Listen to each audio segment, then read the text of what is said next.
আসসালামু আলাইকুম। আশা করি সবাই ভালো আছেন। বিভাগীয় পরীক্ষা প্রথম পত্রের আজকে দশম ক্লাসে সবাইকে স্বাগতম। আজকে আমি আপনাদের দশম ক্লাস এবং এটি আমাদের সর্বশেষ ক্লাস, এই বিভাগীয় পরীক্ষার উপরে নেওয়া সর্বশেষ ক্লাস, এবং এটি হচ্ছে আজকে আমি নিব আপনাদের বাজেট এবং হলো পেনশন। তো খুব কঠিন লাগতেছে মনে হচ্ছে এই দুইটা টপিক, কারণ সবাই আমাকে এমন ভাবে রিকোয়েস্ট করতেছে এই দুইটা টপিক ছাড়া হবেই না। আসলে আমার কাছে পড়ে মনে হলো এই দুটো টপিক খুবই সহজ। আগে অন্যান্য টপিকগুলো বেশ কঠিন ছিল, সেই হিসাবে এই দুটো টপিক তুলনামূলক খুবই সহজ। তারপরেও কেন আপনারা এটা লাইক চাচ্ছেন আমি জানি না, তবুও আপনাদের সুবিধার্থে আমি লাইক করব। আর এটি আমার আজকে শেষ ক্লাস। পরবর্তীতে ইনশাআল্লাহ কোনো এক সময় আপনাদের সাথে আবার হয়তো কোনো এক লাইভে দেখা হবে, হয়তো অন্য কোনো বিষয় নিয়ে টপিকে। তো শুরু করছি আজকে আমার লাইভ, সেটি হচ্ছে বাজেট। তো বাজেটে খুব বেশি পড়া নাই, মাত্র দুই তিনটা টপিক, ঘুরে ফিরে দুই তিনটা টপিকে আসে। প্রথম কথা আসে হলো মধ্যম মেয়াদী বাজেট। মধ্যম মেয়াদী বাজেট এটি কয় বছরের হয়? এটি 3 বছর। 3 বছরের মধ্যে 2 বছর আর 1 বছর, প্রথম 1 বছর এটাকে বলা হয় বাজেট বছর, পরের 2 বছরকে বলা হয় প্রক্ষেপণ বছর।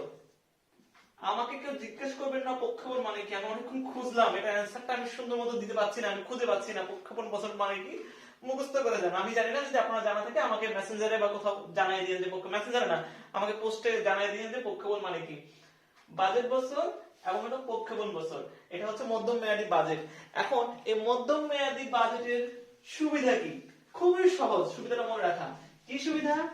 এই কাজই হচ্ছে আপনি মনে রাখার জন্য, এই কাজ হচ্ছে শুধু যোগসূত্র করে। কার সাথে? বাজেটের বরাদ্দ যেটা আছে, বাজেটের সাথে যে বরাদ্দ আছে সেই বরাদ্দর সাথে মনে করেন দরিদ্র বিমোচন কর্মসূচি কিছু কৌশল আছে, সেই কৌশলের সাথে এই বাজেটের বরাদ্দের একটা যোগসূত্র করলো। অথবা সরকারের অনেক নীতি নির্ধারণী কৌশল থাকে, অনেক কৌশল থাকে, সেই কৌশলগুলা বা সেগুলো সম্পর্কে যত কিছু আছে সেগুলোর সাথে বাজেটের একটা হিসাব থাকে, সেই বাজেট বরাদ্দের সাথে সেই সকল কৌশলগুলার একটা যোগসূত্র করে দিবেন। দ্বিতীয় কথা, এই যে মন্ত্রণালয়, বিভিন্ন মন্ত্রণালয়, বিভাগ, সংস্থা বা তাদের সংযুক্ত দপ্তর, অধিদপ্তর, পরিদপ্তর, এই সমস্ত যেগুলো আছে প্রতিষ্ঠান আছে, সেই সকল প্রতিষ্ঠানের যে সকল কার্য পদ্ধতি আছে, মনে করেন এখন স্বাস্থ্য মন্ত্রণালয়ের কার্যপদ্ধতি হচ্ছে টিকা দাও। আচ্ছা, জাস্ট স্বাস্থ্য অধিদপ্তরের কাজ হচ্ছে টিকা প্রদান কার্যক্রম করা। টিকা প্রদান কার্যক্রমের দরকার হচ্ছে 300 কোটি টাকা, ধরেন 300 কোটি টাকা। এইটা বাজেটের সাথে সে যোগসূত্র করে, যে বাজেটের বরাদ্দের সাথে কোন মন্ত্রণালয়, বিভাগ, সংযুক্ত দপ্তর, অধিদপ্তরের কাজের সাথে যোগসূত্র করবে। এটা হচ্ছে আরেকটা। তৃতীয়, কোন মন্ত্রণালয়, বিভাগ বা অধিদপ্তর, পরিদপ্তর, যাই হোক ওইসব জায়গার মধ্যম মেয়াদে যে অর্থের সংকুলন আছে, যে একটা বাস্তবসম্মত ব্যয় পরিকল্পনা, আমরা একটা ব্যয় পরিকল্পনা করতে পারবো তার মধ্যম মেয়াদে, যে আমাদের আসলে কি কি পরিমাণ অর্থ আছে, কি পরিমাণ ব্যয় করতে পারবো, এরকম ব্যয় পরিকল্পনা করার জন্য এই মধ্যম মেয়াদী বাজেটটা খুবই গুরুত্বপূর্ণ। এটাই হচ্ছে মধ্যম মেয়াদী বাজেটের ইম্পর্টেন্স। আসেন এখন খুব গুরুত্বপূর্ণ একটা টপিক, বাট সবার কাছে খুব কঠিন মনে হয়, সেই টপিকটা হচ্ছে যে বাজেট প্রণয়ন। কিভাবে একটা বাজেট প্রস্তুত করা হয়। আমি এটাকে খুব সহজ ভাবে মনে রাখার একটা ওয়ে বের করেছি। একটা ফ্লো চার্ট মনে রাখবেন, প্রয়োজনে ফ্লো চার্টটা লিখে দেন, কোনো সমস্যা নেই। মানে আপনি একটা মাথায় ফ্লো চার্ট রাখলে সবচেয়ে ভালো, পরীক্ষা খাতা খালি পয়েন্টগুলো লিখে দিবেন। দেখেন আমি একটা ফ্লো চার্ট তৈরি করতেছি। আমার এখানে যেহেতু জায়গা স্বল্প, আমি ধরে নিচ্ছি এটাকে আমি একটা পেজে একটা কন্টিনিউয়াস ধারা, দুইটা আমার জায়গা যেহেতু শর্ট, আমি এটা ধরে একটা ফ্লো চার্ট করবো, এক বরাবর পর্যন্ত ফ্লো চার্ট, একটাই ফ্লো চার্ট, লম্বা ফ্লো চার্ট। আমি দুইটা ভাগ করে নিচ্ছি আমার বোর্ডটাকে। তো আপনি প্রথম উপরে লিখবেন বাজেট হিসাব, একটু স্পেস রেখে এই জায়গায় লিখেন, একটু নিচে লিখি প্রস্তুতকৃত হিসাব, জায়গা হবে না, নিচে লিখি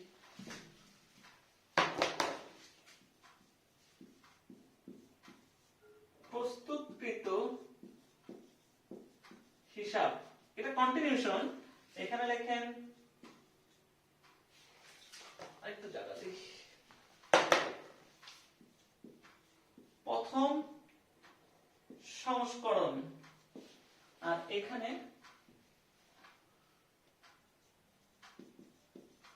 সংসদে পেশ। চারটা লাইন কি মনে রাখতে পারবেন না?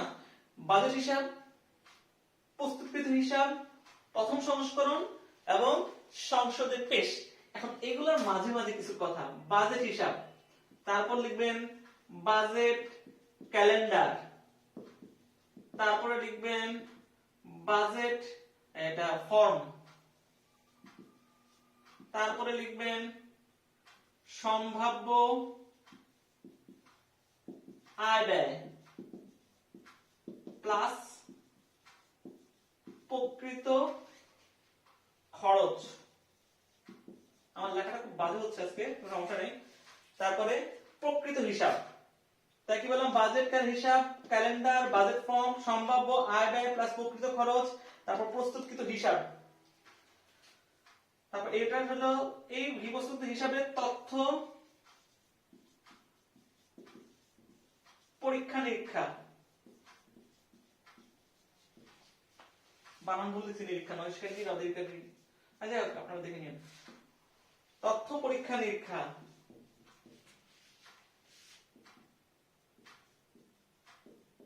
আলোচনা প্লাস মতামত। আমি যখন সিরিয়ালে যখন পরে যখন কথাগুলো বলবো দেখবেন যেগুলো আপনার মাথায় অটোমেটিক্যালি ঢুকে যাচ্ছে।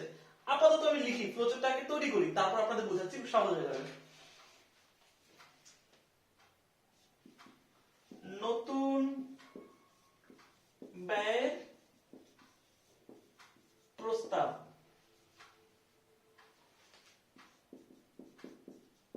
ফিক্স বা ফিক্স করলো, তারপর সংসদে পেশ।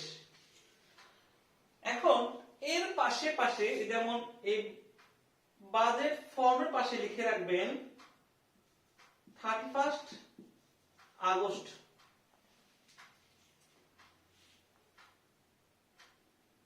তথ্য পরীক্ষা প্রস্তুতকৃত হিসাব এখানে লিখে রাখবেন 31 অক্টোবর। তথ্য পরীক্ষা নিরীক্ষা 20 জানুয়ারি। প্রথম সংস্করণ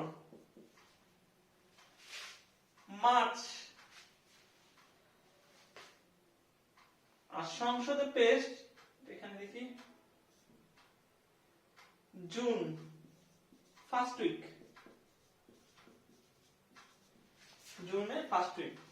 এখন আসেন এই জিনিসটাকে আমি আপনাদেরকে বিস্তারিতভাবে বলছি। আমি একটু বইটা হাতে নেই, তাহলে কোনো কিছু যেন মিস না হয়। এই বাজেট হিসাব, কথা হচ্ছে বাজেটের যে হিসাব আছে এটা প্রস্তুত করবে কে? অর্থ মন্ত্রণালয়। অর্থ মন্ত্রণালয় করবে কি? অন্যান্য বাংলাদেশের অন্যান্য যত মন্ত্রণালয় বিভাগ আছে সকল মন্ত্রণালয় বিভাগ থেকে প্রয়োজনীয় উপাদান,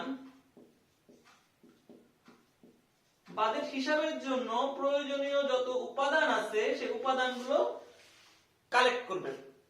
কে কালেক্ট করবে? অর্থ মন্ত্রণালয়। কি বললাম? বাজেট হিসাব প্রস্তুত করে অর্থ মন্ত্রণালয়।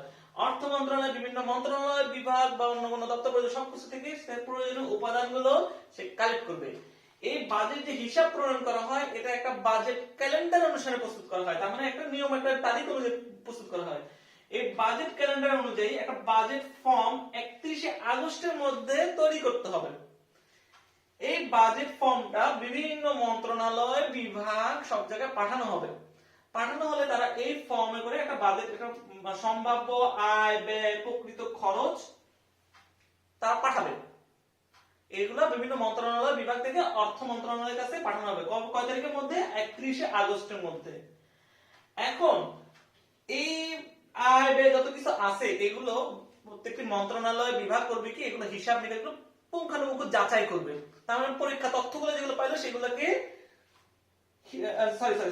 তারপর একটা প্রস্তুতকৃত হিসাব 31 অক্টোবর মধ্যে এই অর্থ বিভাগের কাছে পাঠাবে। অর্থ মন্ত্রণালয়ের কাছে এই সব প্রস্তুতকৃত হিসাব, এই যে সব খরচ খরচ সব হিসাব নিকাশ করে একটা হিসাব অর্থ মন্ত্রণালয়ের কাছে পাঠানো হবে। এই হিসাবটা পরীক্ষা নিরীক্ষা করতে হবে কত তারিখের মধ্যে? 20 জানুয়ারির মধ্যে। তাহলে 31 অক্টোবর এগুলো আমরা প্রকৃত হিসাব পেয়ে গেছি, প্রস্তুত হিসাব পেয়ে গেছি। এইটা 20 জানুয়ারির মধ্যে এই তথ্যগুলো পরীক্ষা নিরীক্ষা করতে হবে যে কোনো ভুল ভ্রান্তি আছে কিনা, কোনো রকম সমস্যা আছে কিনা 20 জানুয়ারির মধ্যে। তারপর সেগুলো নিয়ে অর্থ মন্ত্রণালয় করবে কি, বিভিন্ন মন্ত্রণালয় বিভিন্ন বিভাগের সাথে আলোচনা করবে, মতামত করবে, সেগুলোর উপরে প্রথম সংস্করণ বের করবে। এটা বাজেটের প্রথম সংস্করণ কবে বের করবে? মার্চ মাসের মধ্যে। মার্চ মাসের মধ্যে প্রথম সংস্করণ বের করবে। তারপর কথা হচ্ছে যে আমাদের সামনের এই যে আমরা যে এটা বাজেট তৈরি করছি, এই বাজেটের উপর ভিত্তি করে সামনের বছর আমাদের কি কি খরচ হতে পারে বা সেগুলো কি কি আছে না আছে সেগুলো বিষয়ে নতুন ব্যয়ের প্রস্তাব গঠন করতে, প্রস্তাব দিতে পারে। সেই প্রস্তাবগুলো নতুন ব্যয়ের সংস্থান কি হবে তা স্থির করবে। আচ্ছা, পরবর্তী বছরে কি কি নতুন ব্যয় সংস্থান হইতে পারে? মনে করেন পরবর্তী বছরে, আগামী বছরে আমাদের শিক্ষা ক্ষেত্রে এক্সট্রা একটা জিনিস অ্যাড করা হবে, যে নতুন একটা মনে করেন পিএসসি নতুন যোগ পরিমাণ করা হয়, তখন পিএসসি যোগ করা হবে, এর জন্য এক্সট্রা কস্ট কথা চিন্তা করা হয়, তখন সেগুলো ফিক্স করা হয় কি কি জিনিস আমার নেক্সট বছরে আমার বাজেটের সংকলন করতে হবে, সেগুলো আমাকে ফিক্স করতে হবে, নতুন ব্যয় প্রস্তাব করতে হবে এবং সেগুলো ফিক্স করতে হবে। তারপর জুনের প্রথম সপ্তাহে এটা সংসদে পেশ করতে হবে, এই বাজেটটা সংসদে পেশ করতে হবে। এই হচ্ছে বাজেট প্রণয়ন বা প্রস্তুত করার পদ্ধতি। একদম ইজি। প্রথমেই খালি ফ্লো চার্টটা তৈরি করেন, অটোমেটিক্যালি একটা পর একটা বানায় বানায় লিখেন, কোনো সমস্যা নেই। আপনি মুখস্থ লিখতে যাবেন কেন? কোনো মুখস্থ নাই, এখানে সব বানায় বানায় লিখবেন। কি কথা বলছি? বাজেট হিসাব, তারপর লিখবেন প্রস্তুতির হিসাব, প্রথম সংস্করণ সংসদে পেশ। এখন এটা মানে কি? বাজেট ক্যালেন্ডার, বাজেট ফর্ম, সম্ভাব্য আয় ব্যয় এবং প্রকৃত খরচ, প্রকৃত হিসাবে পরে তথ্য পরীক্ষা, আলোচনা, মতামত, নতুন ব্যয়ের প্রস্তাব ফিক্স করে সংসদে পেশ। এই হচ্ছে হিসাব। এখন আমি একবার বলি, অর্থ মন্ত্রণালয় বাজেট হিসাব প্রস্তুত করে। এই বাজেট হিসাবের জন্য প্রয়োজনীয় উপাদানগুলো বিভিন্ন মন্ত্রণালয় বা বিভাগ থেকে অর্থ মন্ত্রণালয় কালেক্ট করে এবং এটা বাজেট ক্যালেন্ডারের মাধ্যমে এটা প্রস্তুত করা হয়। বাজেট ক্যালেন্ডারের মাধ্যমে একটা নির্ধারিত ফর্ম, বাজেট ফর্ম প্রস্তুত করা হবে এবং এই ফর্মটা সব মন্ত্রণালয় বিভাগের কাছে পাঠানো হবে 31শে আগস্টের মধ্যে। তারপর প্রত্যেকটি মন্ত্রণালয় তার সম্ভাব্য আয় ব্যয় এবং প্রকৃত খরচসমূহ উল্লেখ করবে। এরপর একটা প্রস্তুতকৃত হিসাব 31শে অক্টোবরের মধ্যে অর্থ মন্ত্রণালয়ের কাছে পাঠাবে এবং এই প্রস্তুত হিসাবে তথ্যগুলো পরীক্ষা নিরীক্ষা করতে হবে 20 জানুয়ারির মধ্যে। 20 জানুয়ারি সেগুলো অর্থনৈতিক পরীক্ষা নিরীক্ষা করে সেগুলো অর্থ মন্ত্রণালয় করবে কি, বিভিন্ন মন্ত্রণালয়ের সাথে আলোচনা করবে, মতামত, সেগুলো থেকে মতামত কালেক্ট করে সে মার্চ মাসের দিকে প্রথম সংস্করণ তৈরি করবে। এই প্রথম সংস্করণ মার্চ মাসে হওয়ার পর এর মধ্যে নতুন ব্যয় প্রস্তাব, সম্ভাব্য আরো কি নতুন ব্যয় হতে পারে সামনের বছরে, সেগুলো একটা হিসাব নিকাশ তারা করা হবে। সেগুলো করে সেগুলো সামনের বছরে এগুলো ফিক্স করবে যে কি কি আরো এক্সট্রা খরচ হতে পারে। তারপর সেটা সংসদে পেশ করবে জুনের প্রথম সপ্তাহে এটা পেশ করবে। এভাবে আমরা করতে পারি। আপনি একবার চোখ বুলায় যাবেন, আমি তো বলছি, আমি হয়তো কাটছাট করে বলে ফেলছি, শর্টকাট বলে ফেলছি। আপনি যখন আরেকবার পড়বেন দেখবেন যে এই জিনিসটা খুব সুন্দর করে গুছিয়ে লিখতে পারবেন, অ্যাটলিস্ট 2 থেকে 3 পৃষ্ঠা লেখা যাবে এবং এর মধ্যে একটা ফুল কোশ্চেন অ্যানসার পেয়ে যাবেন। আমার মনে হয় না এর চেয়ে বেশি কোনো দরকার আছে। এখন আসেন একটা টপিকস, দুটো টপিকস পড়বো, একটা হলো 3টা টপিকস, সংশোধিত বাজেট, তারপর করবো অর্থ বিল এবং সংশোধিত প্রাক্কলন। প্রথমে বলি, এই মাঝখানে আছে রাজস্ব খাত, উন্নয়ন খাতে, আপনারা পড়লেই পারবেন। সংশোধিত বাজেটটা বলি। দেখেন, ধরেন আমি আমার পুরো বছরের একটা হিসাব তৈরি করবো আমার নিজের জন্য, যে আমি পুরো বছরে কত খরচ হবে, প্রতি মাসে মাসে আমার কেমন খরচ হবে। জানুয়ারি মাসে আমার সম্ভাব্য খরচ আছে 7,000 টাকা, ধরেন ফেব্রুয়ারি মাসে খরচ আছে 8,000 টাকা, আমি ধরে নিচ্ছি। প্রতি মাসে হিসাব করে বাৎসরিক আমার একটা হিসাব করলাম যে বছরে আমি 50,000 টাকা দিয়ে চলতে পারবো, পার্সোনালি একা একা আমি 50,000 টাকা দিয়ে চলতে পারবো, একটা হিসাব নিকাশ করলাম। আমি এই হিসাব করে আমি একটা বাজেট, এটা ধরেন আমার বাজেট, আমার পার্সোনাল বাজেট, আমি একটা বাজেট পেশ করছি, আমার বাসায় পেশ করলাম, আব্বা আমার কাছে এত টাকা লাগবে এক বছরের জন্য, আমি ব্যাচেলর মানুষ, আমার ওই হোটেলে থাকতে খরচ প্রতি পুরো বছরে আমার 50,000 টাকা খরচ হবে। আমার বাবা করলো কি, ঠিক আছে তুই 50,000 খরচ করবি, তো তুই আমার খরচের বিলগুলো আমার কাছে দে। তখন আমি প্রতি মাসে আমার খরচের বিল দিলাম। প্রথম মাসে দিলাম, আমার বিল হয়েছে 7,000 টাকা, দ্বিতীয় মাসে বিল হলো 6,000 টাকা, তৃতীয় মাসে বিল আবার 7,000 টাকা। এরকম করতে করতে করতে দেখা গেল আমি যখন 11তম মাসে গেলাম, 11তম মাসে আমার খরচ হলো, এরকম করতে করতে প্রতিটা মাসে হিসাব পেতে পেতে আমি একটা রেজাল্ট দিলাম যে 11তম মাসে আমার খরচ হলো 6,000 টাকা, 7,000 টাকা। তার মাধ্যমে আমার বাবা বুঝতে পারলো যে আমার 12তম মাসে কত টাকা আমার বিল হইতে পারে, একটা আনুমানিক ধারণা।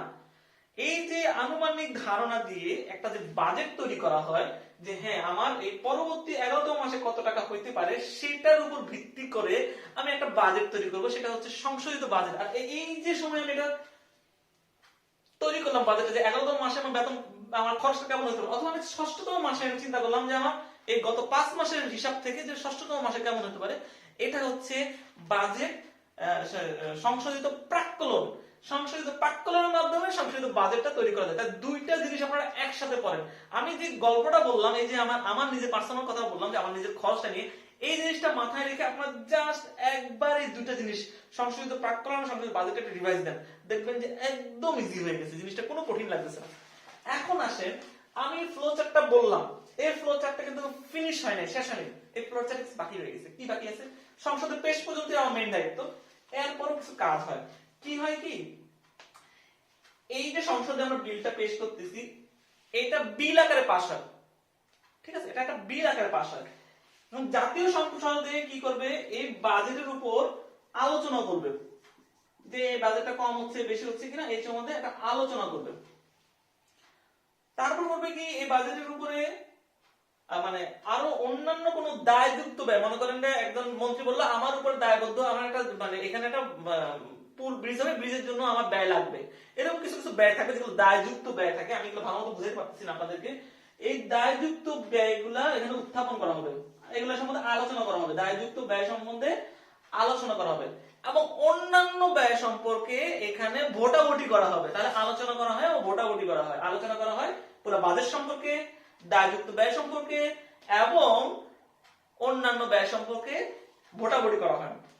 তারপর এটা একটা নির্দিষ্টকরণ বিল হিসেবে সংসদে উত্থাপিত হয়, পেশ করা হয়। তারপর এটা অ্যাকচুয়ালি এই বিলটা অর্থ বিল আকার পেশ করা হয়। এটাই হচ্ছে অর্থ বিল। অর্থ বিলের স্বপ্নটা আসলে আপনি চাইলে এই পুরোটাই লিখে দিতে পারেন, অথবা আপনি বলতে পারেন অর্থ বিলটা সংসদে পেশ করার পরে এটা অর্থ বিল আকারে পেশ করা হয়, এবং এখানে তিনটা কথা, অর্থ বিলটা তিন ভাবে বাজেটে পেশ করা হয়, সংসদে পেশ করা হয়। প্রথম কথা হচ্ছে পুরোটা কি করা হয়, সংসদে এই অর্থ বিল নিয়ে কি করা হয়, আলোচনা করা হয় বাজেটের সম্বন্ধে।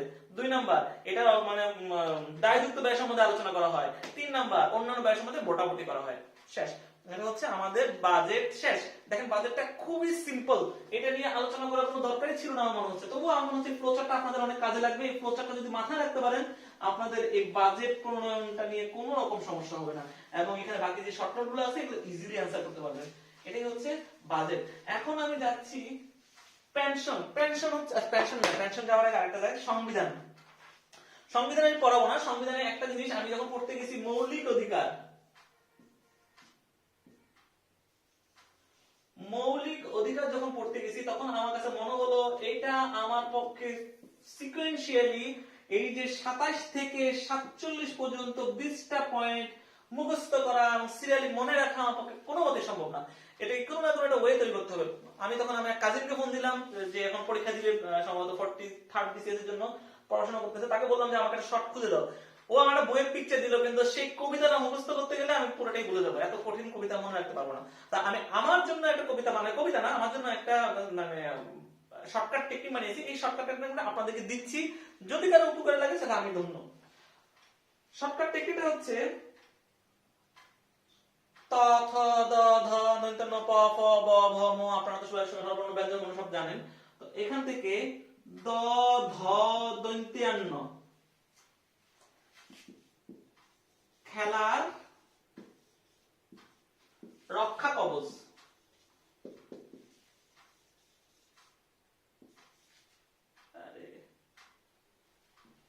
দ ধ ন দন্ত্যান্ন, খেলার রক্ষা কবচ,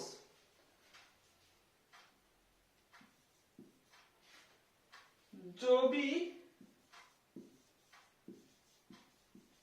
চশমাস, চিপে ধর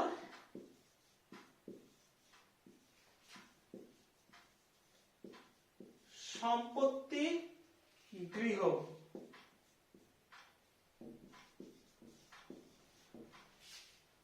মুর্শিদা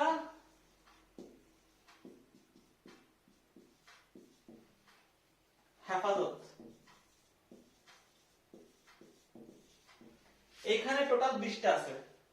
দ ধ ন খেলার রক্ষা কবচ, জবি চশমাস, চিপে ধর সম্পত্তি গৃহ, মুর্শিদা হেফাজত।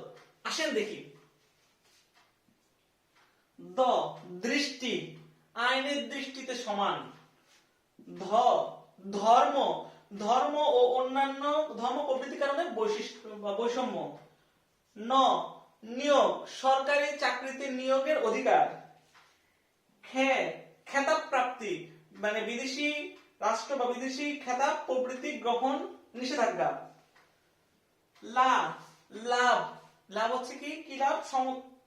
আইনের আশ্রয় লাভ, এটা খালি একটু মনে রাখবেন, আইনের আশ্রয় লাভ লাভ। র রক্ষণ, রক্ষণ হচ্ছে জীবন ও ব্যক্তি স্বাধীনতার অধিকার রক্ষণ, জীবন ও ব্যক্তি স্বাধীনতার অধিকার রক্ষণ। আর রক্ষা ব্যবস্থা আপনারা সবাই জানেন যে আইন কি বলে, গ্রেফতার ও আটকের রক্ষা ব্যবস্থা, গ্রেফতার ও আটকের রক্ষা। তাহলে এটা হলো 27, 28, 29, 30, 31, 32, 33, এখানে আছে 3, 3, 6, 7টা আছে। এখন আসেন জবি, জবরদস্তি শ্রম নিষিদ্ধকরণ।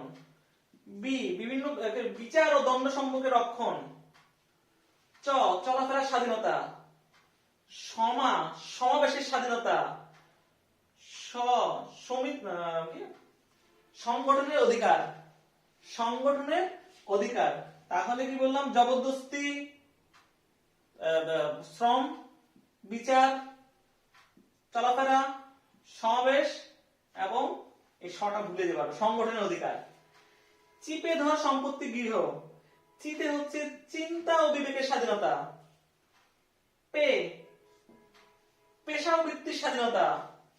ধর ধর্মের স্বাধীনতা। সম্পত্তির অর্জন, গৃহ এবং যাতায়াতের অধিকার, না গৃহ এবং যোগাযোগ রক্ষণ। মুর্শিদা মৌলিক অধিকারগুলো বলবৎকরণ। এটা হচ্ছে শৃঙ্খলা, শৃঙ্খলা ও শৃঙ্খলামূলক আইনের জন্য অধিকার প্রবর্তন। দায় মুক্তি বিধানের ক্ষমতা। আর হেফাজত হচ্ছে কতিপয় আইনের হেফাজত। আপনারা জাস্ট একবার এটা পড়েন, অটোমেটিক্যালি মুখস্থ হয়ে যায়। আমি মুখস্থ করিনি এখনো, তো এই জন্য আমার সমস্যা হচ্ছে। আমি খালি একটা ছন্দটা তৈরি করছি, এখন পড়া শেষ হয়নি, পড়া হয়নি, এই জন্য আমি মুখস্থ আপনাদের বলতে পারছি না, সরি। কিন্তু আপনারা একবার পড়লে এটা এই শর্টকাট আমার কাছে মনে হচ্ছে খুব সহজে মনে রাখা যাবে, এবং এই 27 থেকে 47 পর্যন্ত প্রত্যেকটা পয়েন্ট আপনি লিখে আসতে পারবেন। ফুল মার্ক ক্যারি করতে পারবেন এতে ইনশাআল্লাহ।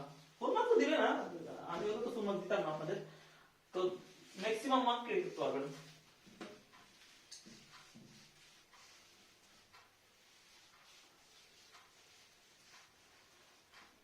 তো এবার পেনশনে যাচ্ছি। পেনশনে যাওয়ার আগে একটা কথা, মধ্যবর্তী কিছু সময় ব্রেক। এটা কথা হচ্ছে অ্যাকচুয়ালি আমি গতকাল একটা পোস্ট করছি যে আমার মেসেঞ্জার নিয়ে, যে মেসেঞ্জারে আসলে এত, আমি আসলে সরি কাল যদি মনে দুঃখ দিয়ে থাকে, এর জন্য আমি খুব দুঃখিত।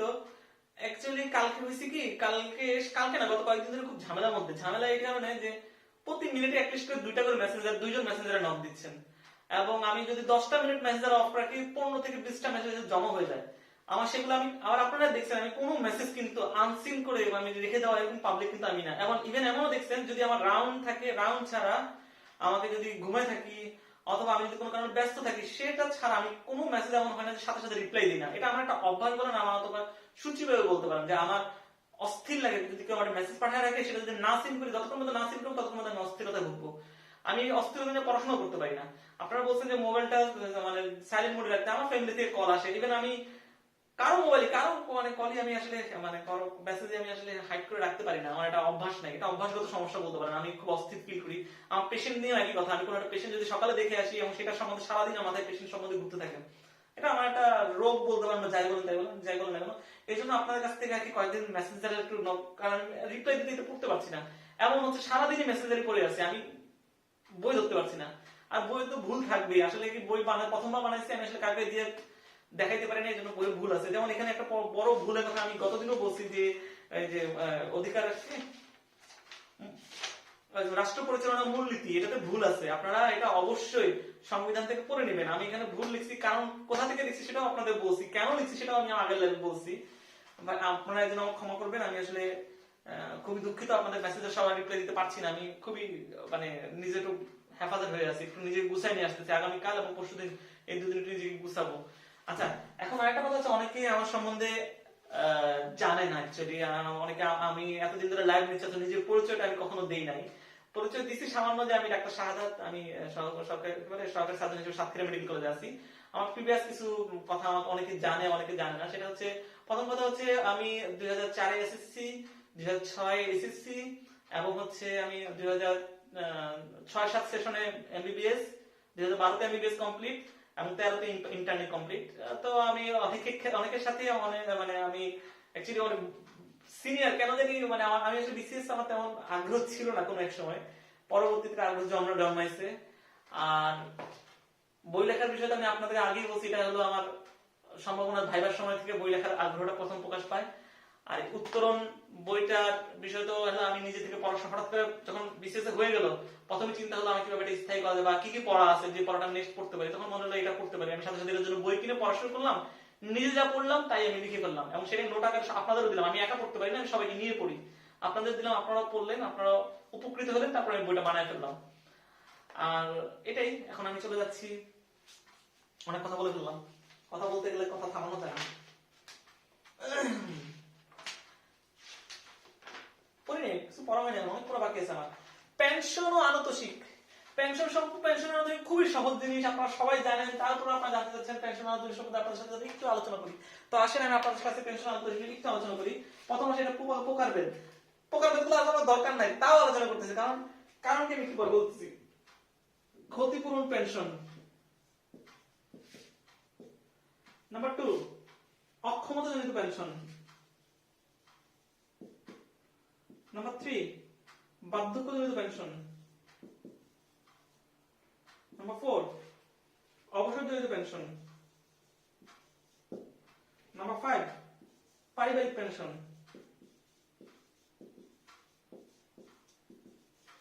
নাম্বার 6 অসাধারণ পেনশন। প্রথমে পেনশন এবং আনুতোষিক ডেফিনিশন আপনারা বুঝতে পারবেন, ওটা কিছু বললাম না। এখন দেখেন এগুলা এক এক রকম পেনশন, কিন্তু আপনার একটা ওয়ার্ড দিয়ে প্রত্যেকটা একটা ওয়ার্ড দিয়ে আপনি এটা মনে রাখতে পারবেন। এটা কিছু লাগবে না, নিজে নিজে বানায় বানায় লিখতে পারবেন প্রত্যেকটা পেনশন সম্বন্ধে। কিভাবে? এটার ক্ষতিপূরণ পেনশন লিখে রাখেন ছাঁটাই। আমি বলে দিচ্ছি কি জিনিস ছাঁটাই। অক্ষমতা লিখে রাখেন অক্ষম। বার্ধক্য এটা লিখে রাখেন বয়স। পারিবারিক সরি অবসরজনিত মোর দেন 25 স্বেচ্ছায়। পারিবারিক মৃত্যু। অসাধারণ ঝুঁকিপূর্ণ।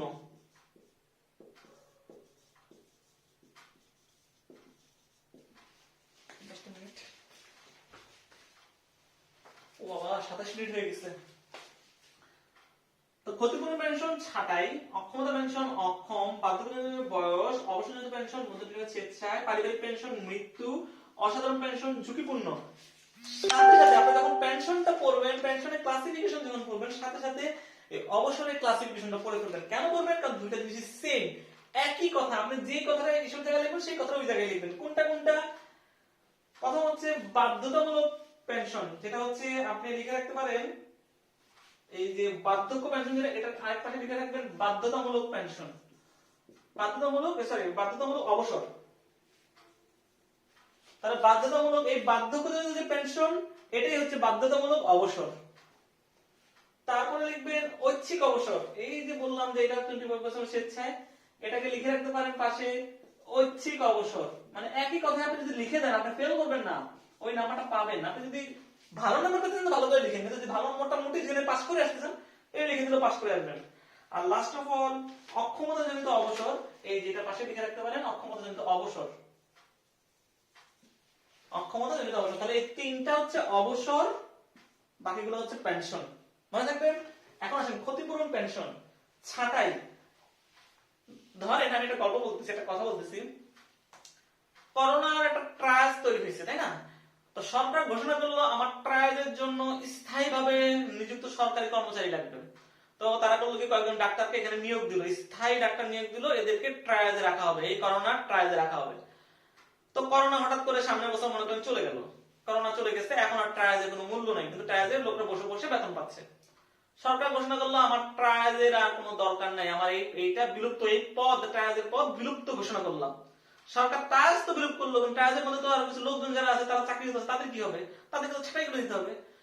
এদেরকে ছাঁটাই করা হলে এদেরকে যদি আত্মীকরণ মানে অন্য কোনো জায়গায় যদি নিয়ে না পোস্টিং না দেওয়া হয়, যদি আত্মীকরণ না করা হয় বা আত্মীকরণ প্রস্তাব যদি রিজেক্ট করে দেওয়া হয়, তাহলে তাদেরকে এক ধরনের পেনশন দেওয়া হয়। সেই পেনশনটা হচ্ছে ক্ষতিপূরণ পেনশন। তাহলে ক্ষতিপূরণ পেনশন ছাপাই রাখেন, আর আমার গল্পটা মনে রাখেন, সুন্দর ভাষায় লিখে দেন যে কোন স্থায়ী কাজে স্থায়ী পদে যদি বিলুপ্তির কারণে কোনো কর্মচারীকে ছাঁটাই করা হয় এবং সেই ছাঁটাইকৃত কর্মচারীকে কোনো পদে নিযুক্ত বা আত্মীকরণ করা না হয়, অথবা আত্মীকরণের রিকোয়েস্ট যদি রিজেক্ট করা হয়, আবেদন যদি রিজেক্ট করা হয়, তাহলে তাদেরকে এক ধরনের পেনশন দেওয়া হয়, সেটাকে বলে ক্ষতিপূরণ পেনশন। এবার আসেন অক্ষমতাজনিত পেনশন। যদি অক্ষম, সে যদি মানসিক এবং শারীরিকভাবে অক্ষম হয়, কোনো কারণে অক্ষম হয়ে গেল চাকরিরত অবস্থায়, পেনশন প্রাপ্তির সময়